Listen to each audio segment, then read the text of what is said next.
सभी को प्रेम भरा नमस्कार।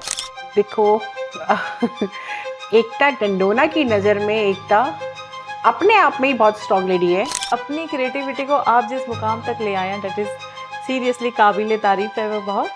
अगर हम ससुराल में कोई भी काम स्टार्ट कर रहे हैं तो हमें फेल होने का डर थोड़ा ज़्यादा। मैंने कहा नहीं पापा, मैं करके दिखाऊंगी। 3-4 वर्कर्स को बोला रात को ना दरवाजे के बीच में लगा के आने पैम्पलेट। पूरी रात उन्होंने सब जगह पैम्पलेट लगवा दी दिल्ली के शादी। सुबह उठ के वो गालियां तो देंगे लेकिन पैम्पलेट पूरा पड़ेंगे। बहुत सारे चैलेंजेस आए होंगे।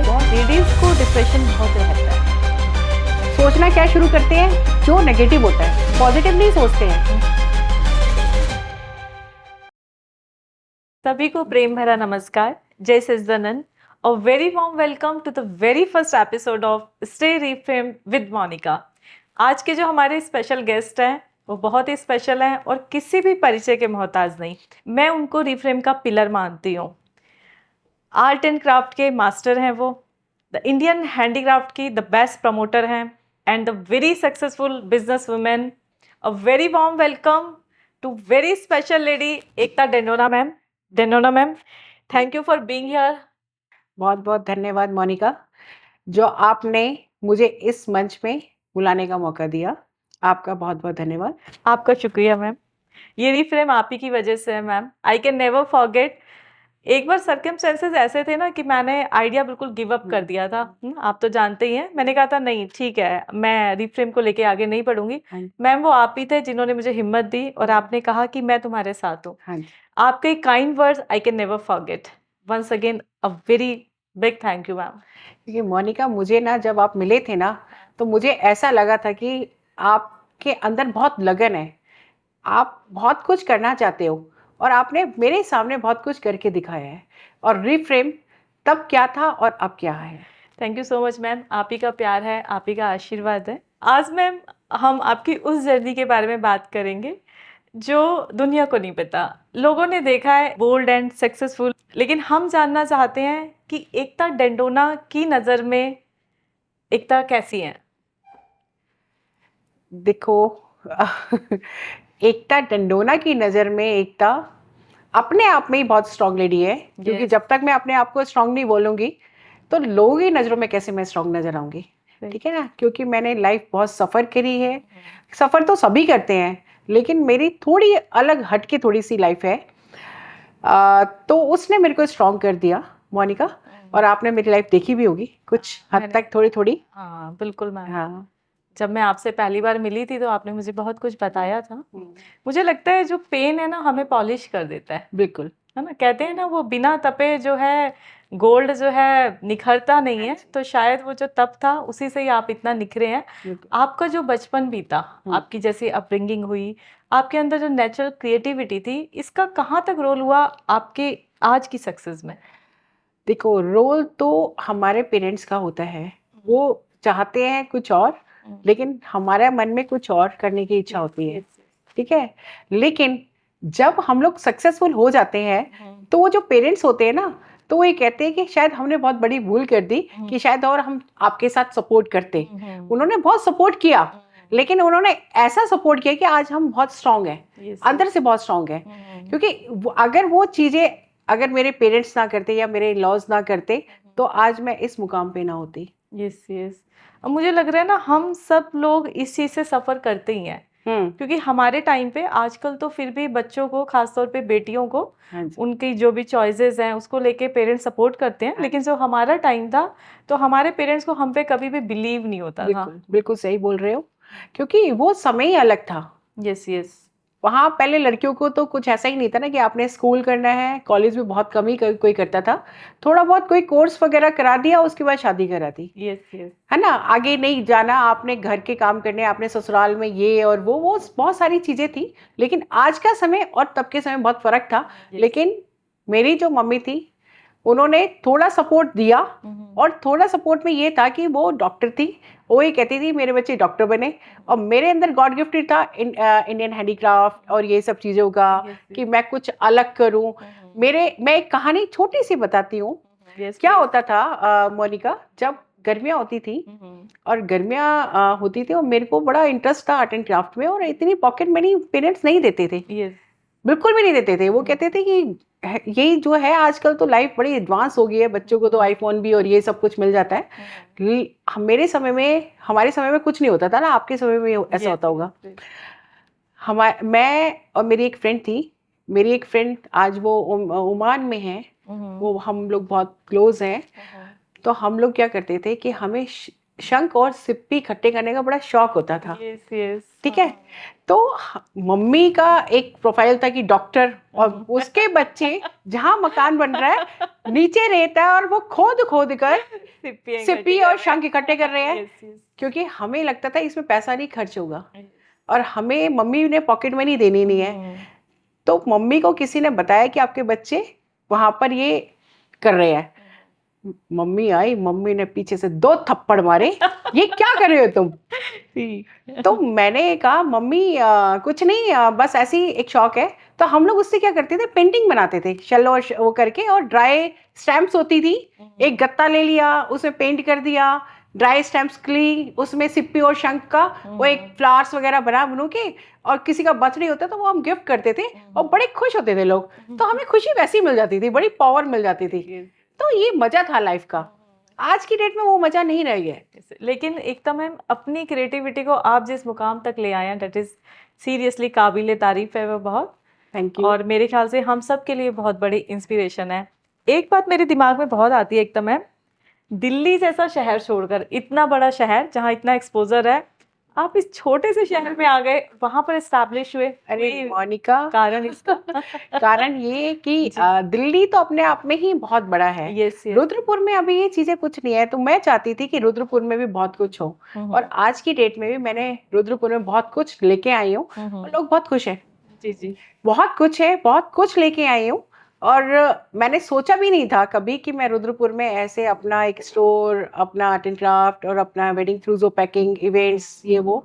और मुझे जैसे जैसे मेरे अंदर लगन थी, तो मुझे विश्वास भी नहीं हो रहा कि मुझे पहले विकास भवन से एक ऑर्डर मिला, फिर उसके बाद नगर निगम का। वही मैंने, हाँ, मुझे आज भी विश्वास नहीं होता कि मैंने कैसे कर लिया, जबकि दिल्ली से आई हूँ और आज अभी मेरे को 2019 में आई और 2025 से आई, और काफ़ी अच्छे प्रोजेक्ट मुझे मिले, मैंने किए। वो सब ऊपर वाले की कृपा होती है। अगर हमें लगन होती है, पावर होती है, तो अपने आप ही रास्ता देते हैं। बिल्कुल मैम। मेरे माइंड में ना एक बात और लगती है, जैसे मैं भी रिफ्रेम पर यहाँ पर बैठती हूँ, मैंने इस चीज़ को महसूस करा कि अगर किसी के अंदर थोड़ा सा भी कोई टैलेंट है, थोड़ा सा भी कोई क्रिएटिविटी है, तो क्या होगा कि अपना वर्क स्टार्ट करने से पहले उन लोगों के दिमाग में ये आ जाता है कि मुझे इससे फ़ायदा क्या होने वाला है। वो अपनी क्रिएटिविटी को, जो कि गॉड गिफ्टेड है, उसको हमेशा मोनेटाइज करना चाहती हैं। पहले मोनेटाइज करना चाहती हैं, तब एक्सप्लोर करना चाहती हैं। फिर मुझे आपका ख्याल आ जाता है, हम लोगों ने यहाँ पर आर्ट एंड क्राफ्ट का 3 डेज का वर्कशॉप करा था। मैंने आपसे कहा था एकता मैम आप अपने चार्जेस बता दीजिए, एंड आपने मेरे को बिल्कुल कहा कि नहीं, मैं अपने शौक से ही करती हूँ, I am not going to take any charge for it. तो आई वॉज सरप्राइज्ड, और मुझे लगा कि हाँ, मतलब काम ऐसा होना चाहिए, आप कर रहे हैं, you are not expecting in return, you are doing because you are liking it very much. तो आप में और बाकी लोगों में क्या डिफरेंस है? देखो मोनिका, पैसा ही बहुत बड़ी चीज़ नहीं होती है। Yes yes. जो अपना टैलेंट होता है, जो अपने अंदर से जो टैलेंट निकलता है, हम सोचते हैं कि हम लोगों को सिखाएं, ठीक है ना। हम लोग अपना काम कर रहे हैं, मनी आ रही है, सब कुछ आ रहा है। लोगों को ये नहीं सोचना चाहिए पहले एक्सपर्ट हो। अगर आपकी मार्केटिंग नहीं है तो आप कैसे मटेरियल को बेच दोगे, ठीक है ना। तो मेन क्या होता है कि आप पहले आप अपनी पॉलिशिंग करो, वर्कशॉप दो, फ्रीलांसिंग बनो, सब कुछ बनो, उसके बाद बंदे अपने आप आपसे मटेरियल खरीदने के लिए आएंगे। ऐसा नहीं है, भगवान ने सबको पावर दे रखी है, लेकिन भगवान को पता है कि आपको एक्सपर्ट कहाँ से होना है। Yes yes. ठीक है ना, एक्सपर्ट कहाँ से होना है, तब वो चीजें अपने आप वो रास्ता देता चला जाएगा। लेकिन कभी माइंड में मनी माइंडेड नहीं होना चाहिए। एकदम मैम। आप मुझे ये बताओ, चलो आज तो वक्त बहुत बदल गया है, आज तो मार्केट में जो है फीमेल डोमिनेंट होता जा रहा है। आप जिस समय मार्केट में आए, आपने जिस समय अपने आप को एस्टैब्लिश किया, ये मेल डोमिनेंट सोसाइटी थी, सोसाइटी भी मेल डोमिनेंट थी और मार्केट में भी उन्हीं का ही वर्चस्व था।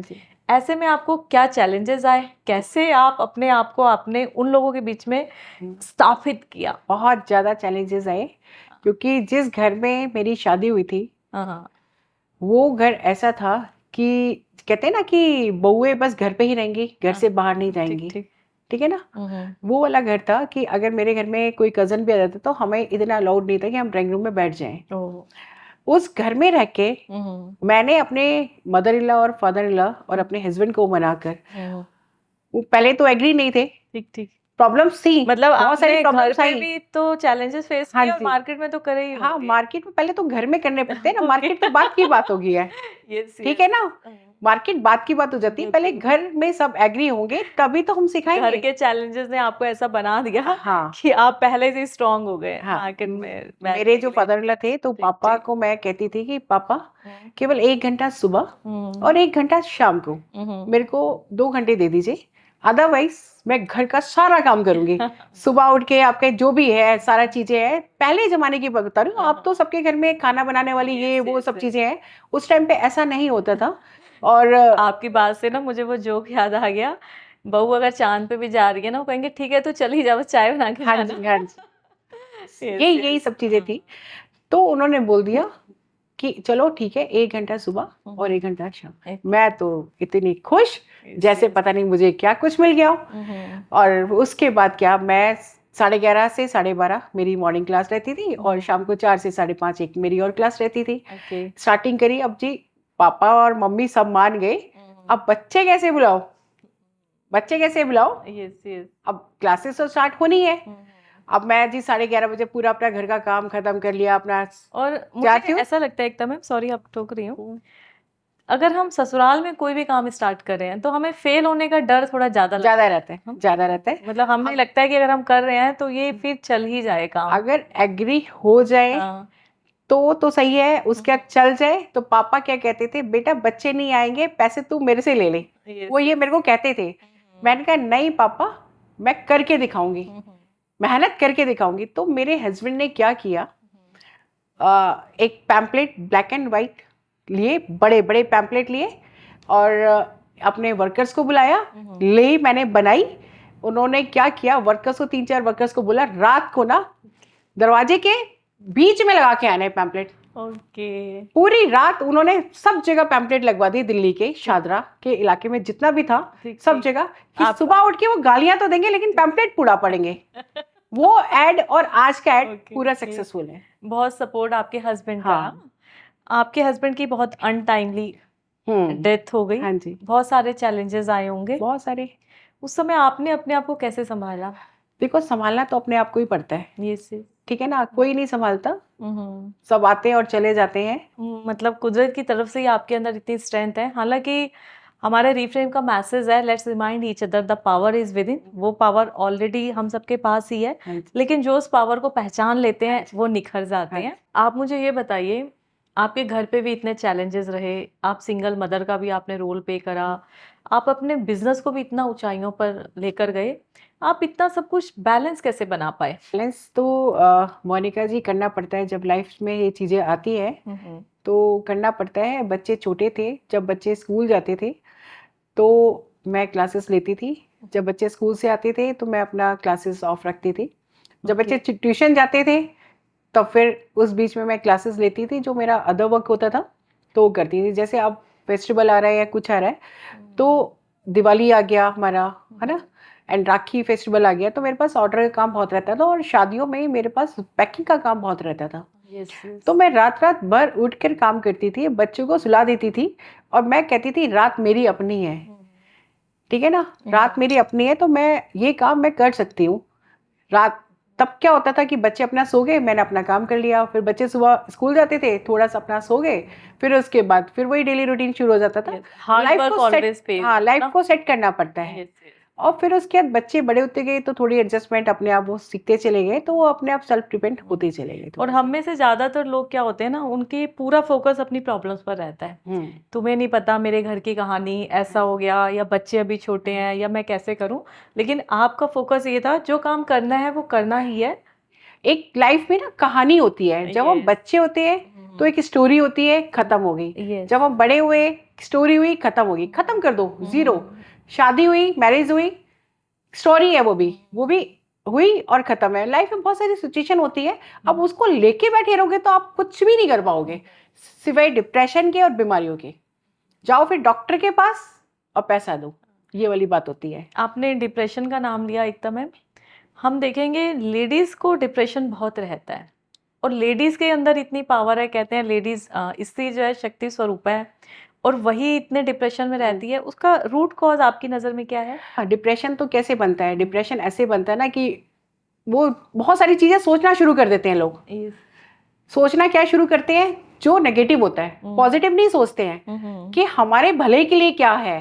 हमने नेगेटिव सोचना है, उनकी सोच ही नेगेटिव होती है, तो इसलिए डिप्रेशन आ जाता है। अदरवाइज ऐसा कुछ नहीं है कि डिप्रेशन आने का कोई चांसेस नहीं है। आप बिजी हो जाओ, किसी कोई आपका क्या इंटरेस्ट है, आपको क्या किस चीज़ की हॉबी है, आप उसमें लग जाओ। मेरी हॉबी इस चीज़ में थी तो मैं इस चीज़ में लगी, मेरा अपना प्रोफेशन हो गया। और मैंने ये कहीं सुन भी रखा है कि ये जो भी आपका आर्ट एंड क्राफ्ट का होता है, वट एवर कुछ भी है, पेंटिंग वगैरह जो भी आप बनाते हैं क्ले से, या ये कहीं ना कहीं हीलिंग का भी काम ये करता है। आर्ट ऑफ थेरेपी होती है, ये हीलिंग का काम करती है। अगर आप बहुत टेंशन में हो, बहुत डिप्रेशन में आप लग रहा है मंडला आपको। वगैरह तो मुझे लग रहा है आजकल कोर्सेज ही चल पड़े हैं हम। हाँ, पहले जब मैंने क्लासेस लेती थी, मैं लाखों बच्चों को मैंने सिखाया। Yes. मतलब आप सोचो कि इतने डिप्रेशन में लड़कियां आती थी मेरे पास, इतनी डिप्रेशन में आती थी और मेरे यहाँ से जाने का नाम नहीं लेती थी, क्योंकि उनका डिप्रेशन मेडिसिन से सही नहीं हो रहा।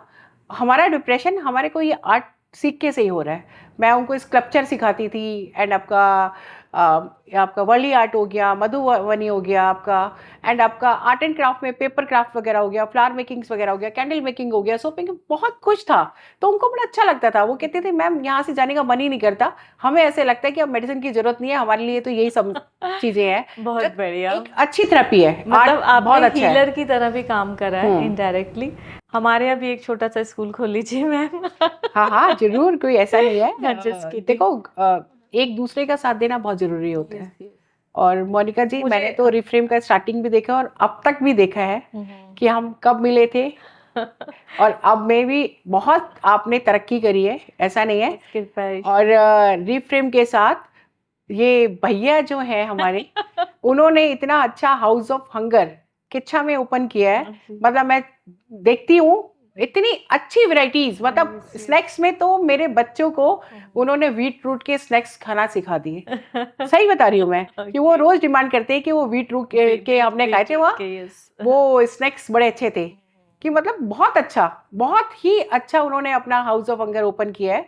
मुझे बहुत खुशी है। तो एकता मैम, आपने बहुत सारी बातें हमारे साथ शेयर करी, अपने जीवन की खट्टी मीठी बातें।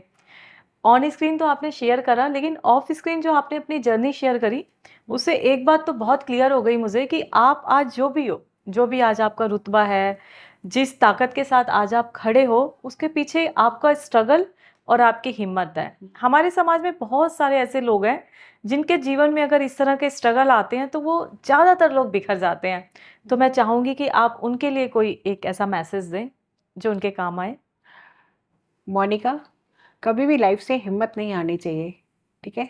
चाहे जेंट्स हैं, चाहे लेडीज़ हैं, कोई भी है, तो हिम्मत हमेशा रखनी चाहिए। और टैलेंट हर एक किसी के अंदर होता है, कहीं दिखाते हैं और कहीं नहीं दिखाते हैं, ठीक है ना?